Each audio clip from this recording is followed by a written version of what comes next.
Why hello there, welcome back and welcome to part 19 of my build log of the Trumpeter 1 to 200 scale model of the Titanic. Happy Burns Night, I hope you've all got your haggises on the go. Today I'm going to be showing you a few more bits and bobs on the forecastle deck. I have fitted the capstons and the anchor chains and a few other bits and bobs. I have also fitted the anchors to the front of the ship. And I have also had a rethink of the way I am going to attach the decks down into the hull. So without any further ado, I will crack on. Just before we carry on though, I just want to say thank you to everyone for the amount of sympathy I got for the salad incident in the last episode. Much appreciated. Just before we go on, I work as an engineer for a train operating company, and me and one of my mates have been passing the time in lockdown by writing some train-themed raps, which are just incredibly good. So if you have any form of interest in trains, I'll pop a link in the description below. So please do go and check it out. I've had a bit of an idea. As quite a few of you will know, the Titanic's foremast is located on a forecastle deck, round about here.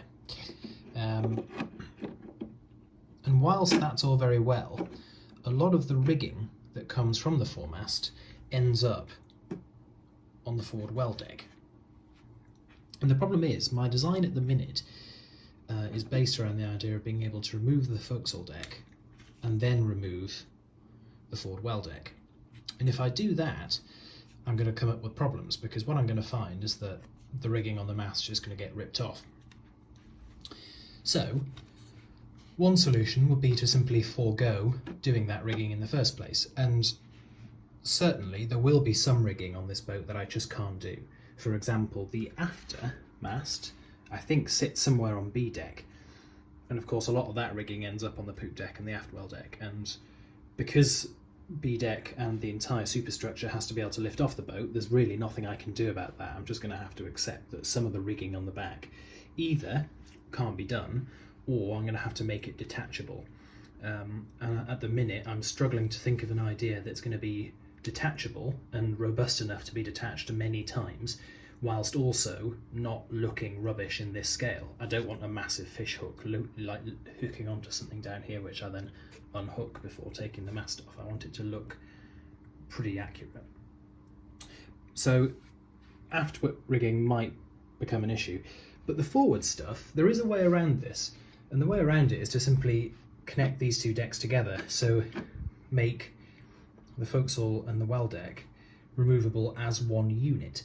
And I come up with a way of doing that. So connecting the two decks together is quite a simple process. In fact, the actual model's designed with this in mind, so you just glue them together. That's pretty easy. The challenge, however, is that I've designed the way that these decks are fastened based around bolts. So there's one bolt at the front, right in what's effectively the forepeak, and then there's two here, and two here. Now if I glue the well deck and the forecastle deck together, I won't be able to access these two bolts at all. So I won't be able to use them. So I'll have to use these two, and that one. And that's all very well, but it leaves quite a lot of space without any fastening, all the way from there to there, almost probably about 30 centimetres, 25 centimetres.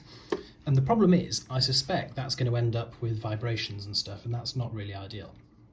So what I've done is I've attached two bits of plastic here and here, and the idea is that this deck slides into these bits of plastic, and they just add a slight pushing force down. Now, the eagle-eyed of you might have noticed that actually these are not quite proper plastic, they're actually rubber. And the reason for that is that, as I say, I suspect this area will have the tendency to vibrate. So by putting rubber in, I'm allowing it to be, firstly, it can be pushed a little bit further. The rubber will give a little bit more than plastic would. But secondly, once it's in place, that rubber will dampen down any vibrations that you get. So that part is now pretty securely in there. I'm putting a reasonable amount of force, enough force to bend the plastic of the deck, and it isn't moving. So now when I put my forecastle deck on,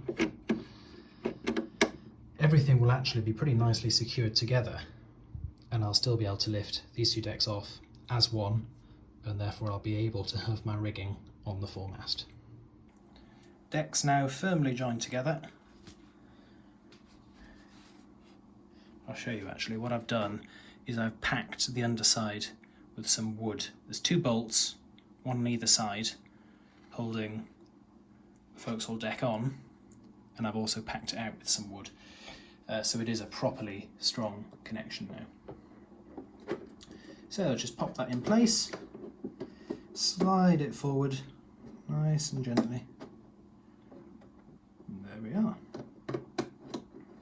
Then I can just do up the screw, press at the bow,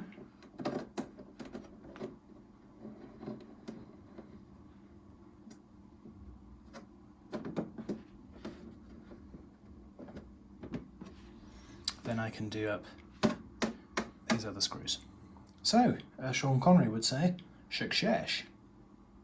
So a couple of people suggested after the last video that I use 2 products, Microset and Microsol, for making the decals look a bit better. And I can't use Microset on this particular decal, although I will use it later on in the build. But I can't use it on this one because it's designed to be used before you apply the decal. But I am using a product called Microsol. And Microsol softens the decal, and that has the effect of allowing it to sort of shrink into complex shapes much better than it would otherwise. And it also takes that sort of shine off and makes the decal look a lot more like it's actually painted onto the hull. And it's worked very well in this case. There is sometimes a tendency, if the sunlight just catches the decal in the right place, there is still sometimes a tendency for you to be able to see the decal. But I'm intending to put a matte varnish seal coat on the entire ship anyway, and I'm hoping that that will take any remaining gloss out of the decal and make it almost undistinguishable from a painted on sign. So I'm just about to fix the little issues with the light bleed I had under the forward hatches, and so to do that I'm going to add some modelling putty, but of course the problem I have now is that I have to be quite careful because I've got my cranes on the other side of this deck, you see. So I need to be careful that I'm not going to damage any of that stuff. So what I've done is I've stacked this deck on top of a few board games. Okay, off we go.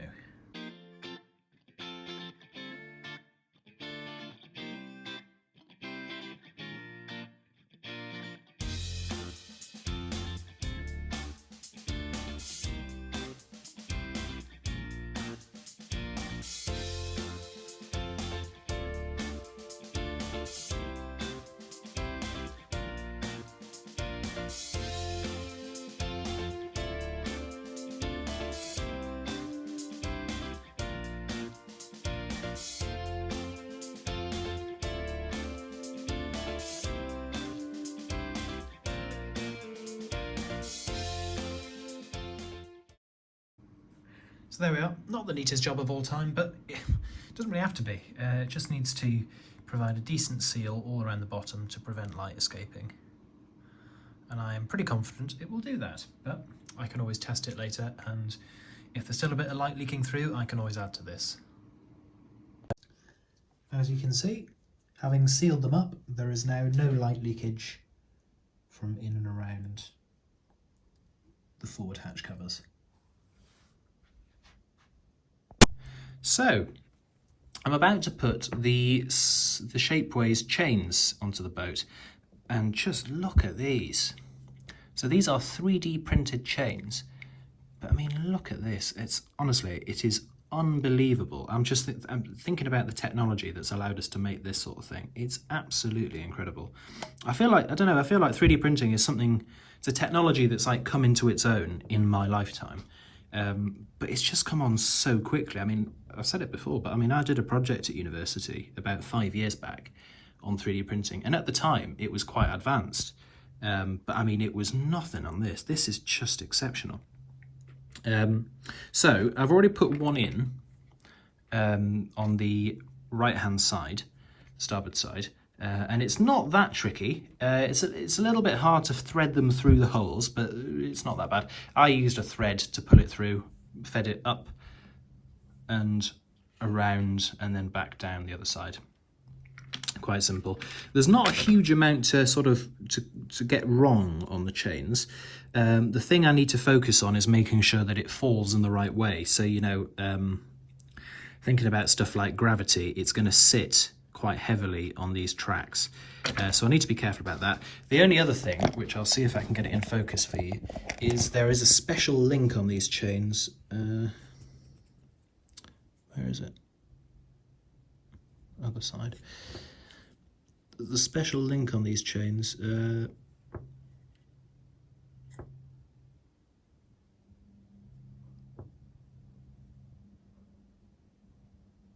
That link there, right in the middle of shot now, that's just a little bit different to the rest, and that's the connection to the actual anchor.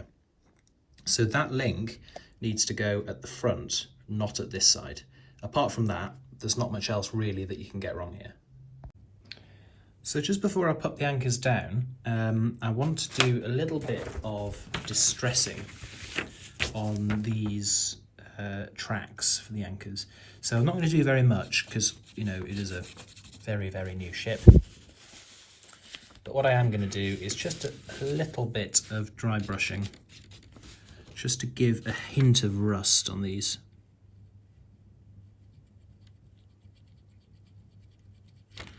Because, you know, it was a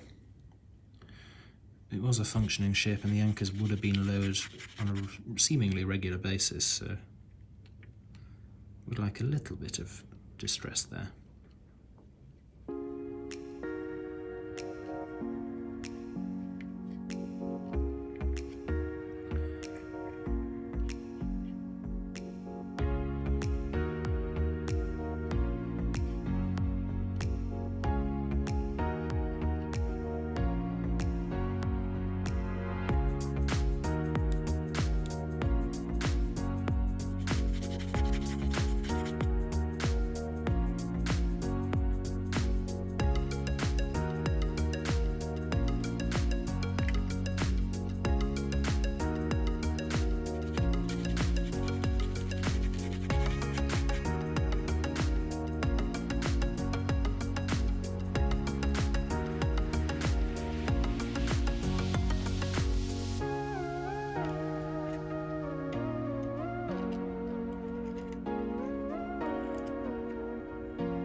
And there we are. That's about enough for me, I think. I don't really want any more than that.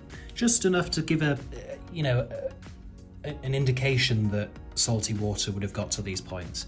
And because of the nature of anchor chains, would also have been sitting there for quite a long time. That's about all I really want to do, I think. I might do a little bit of brushing along the length, but not much.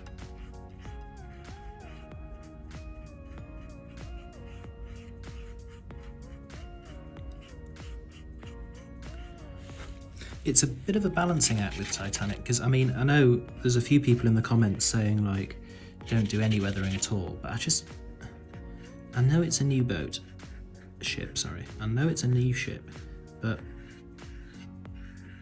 the fact of the matter is, this area of the ship in particular is still a functional area of the ship.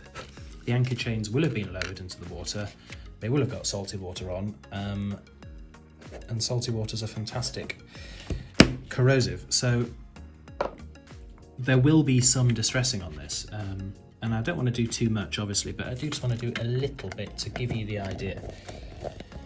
So there's the idea now, more at the front where the salty water would have gathered, and then just a tiny little bit as we go back. I think really once the chains are on, this will become very difficult to see. Okay. Let's feed these anchor chains through.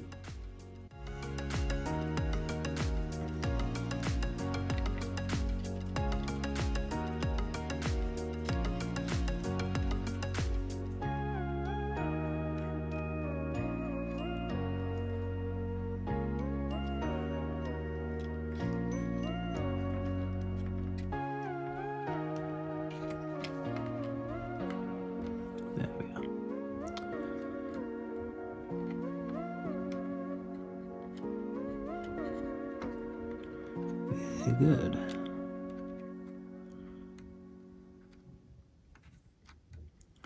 Right, so just want to pull them reasonably tight, and then I'm going to just dip a tiny spot of glue on there. They don't need a lot, but just a bit to hold it in place.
So I'm now working on my capstones. I'm only doing 4 because I'm only going to do the capstones on the Forecastle deck. I'm going to leave the poop deck till later. But I mean, look at these. These are from the KA set again. And oh, they're just brilliant. This is almost like watchmaking quality turning. It's so, so good. And the way these are painted is the tops are brass, sides, sorry, I'm not even on the camera, tops are brass and the sides are black. So that's what I'm going to do. And for really fine duty masking and that kind of thing, I tend not to use masking tape because, I mean, this is the capstone next to my finger and it's tiny. It really is tiny.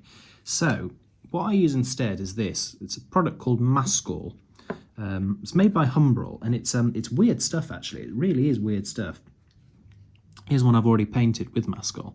And it's difficult to describe what it is, really. It's almost like paintable rubber, I guess. But it's quite simple to use. You just get a bit on your brush, paint it on the area that you don't want to get sprayed. And then once you've done your spray, you just peel it off again. It's good stuff for things like masking up small windows on models and that kind of thing. Or in this case, you know, masking up small areas which wouldn't be easy to mask up with tape. If these were square, it wouldn't be so bad doing it with tape. But as they're not, it becomes quite a challenge. And so I find this product is really good for that.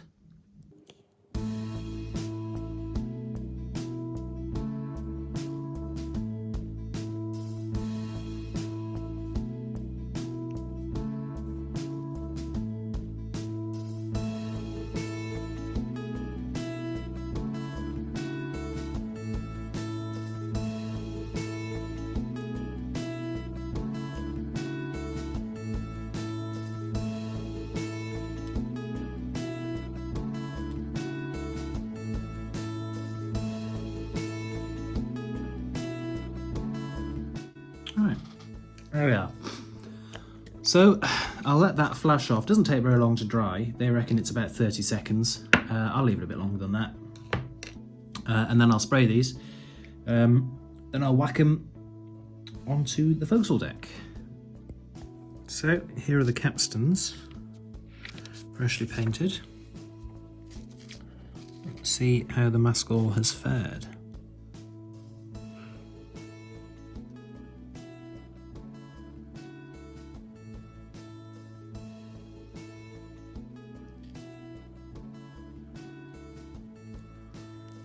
There we go. Pretty good.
So I just want to talk about how I've managed to fit the anchors. They're in position now, but they weren't the easiest things in the world to fit. The problem is they come in two parts. You've got the actual blades of the anchor and then the shaft which goes up into the hull. And this is designed so that the blades can actually rotate like a real anchor would. which is great, but the problem is, depending on how you push this, it can sort of sit at different angles in the hose pipe, and it can be quite difficult to get what probably would have been the correct sort of resting angle. So what I did was I attached a thread to the top of the anchor's shaft and pulled it up through this hole here. And my sort of logic here was that that thread would exert the same force on the anchor that the chain would exert on the anchor. And so by using that, that would probably get the anchor to sit where it would actually have sat on the real ship. And once I had that under tension, I was able to glue the anchor as one piece and then glue the anchor's shaft into the hull. Then I could remove the thread and the anchor would sit there without support. So that's how I achieved it. I did that on both sides, and I am actually quite happy with it. They look like they sit in quite nicely now. Other things that I've done, I have filled up that hole with modelling putty, so no light gets through it when the portholes are lit. And I've also filled the hose pipe with modelling putty as well. That as yet has not been painted, obviously, but I'll paint that at a later date. So that's all I'm going to cover today. I hope you got some ideas and stuff from this. Quite a lot of fiddly modelly stuff today, but to be honest, that's only going to become more plentiful the further we get through this. So I hope you've enjoyed this. If you've got any questions or comments or anything, whack them down below and I'll do my absolute best to get back to you. If you have enjoyed it, please give me a like or think about subscribing, and I will see you in the next one. Enjoy your haggis and bye for now.